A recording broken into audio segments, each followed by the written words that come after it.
Another reason that you might not be showing up to your creative practice is that it's a little bit too responsive to the moment. You don't have enough of a structure in place, enough of a predictable pattern to return to, that you're just kind of showing up every day like, what do I do with myself?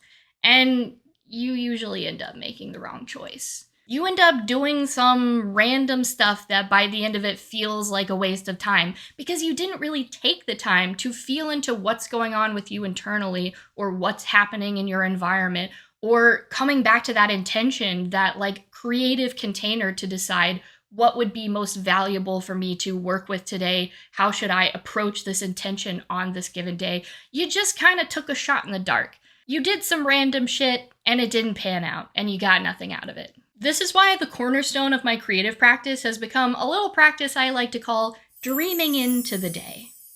And what I do in this practice is blindingly simple and would have probably sounded stupid and unproductive to me a couple years ago. But I basically show up to my hammock outside on my porch. I bring some bird seed for the nature spirits, and I thank them for their continued support in helping me process my ideas and express myself creatively. I invite them to help me find a direction to take for the day. I bring my journals and I just sit there. And I think about sort of what's been on the docket lately, what I've been thinking about doing, what topics feel most salient to me, what themes feel most salient to me at any given moment, what feels most inspiring and exciting to me. And if no answers immediately arise to that question, I just sit with it for a while. And I look at the birds, and I look at the plants, and I create an empty space for that information to emerge.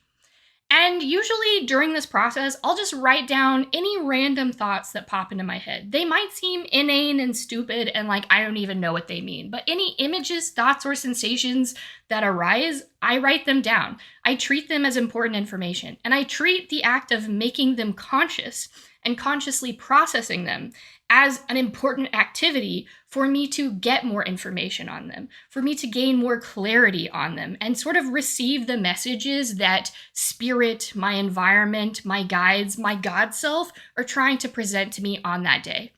And I'm telling you, usually within like 15 to 30 minutes of doing this practice, I know exactly what I want to do that day. I know exactly what the best practice is for me and how I should actually take action towards my creative goals, even if it seems a little bit oblique and a little bit abstract and a little bit out there. I know what kind of action feels right in my gut to take, and that action always eventually leads me to the thing that I actually want to do.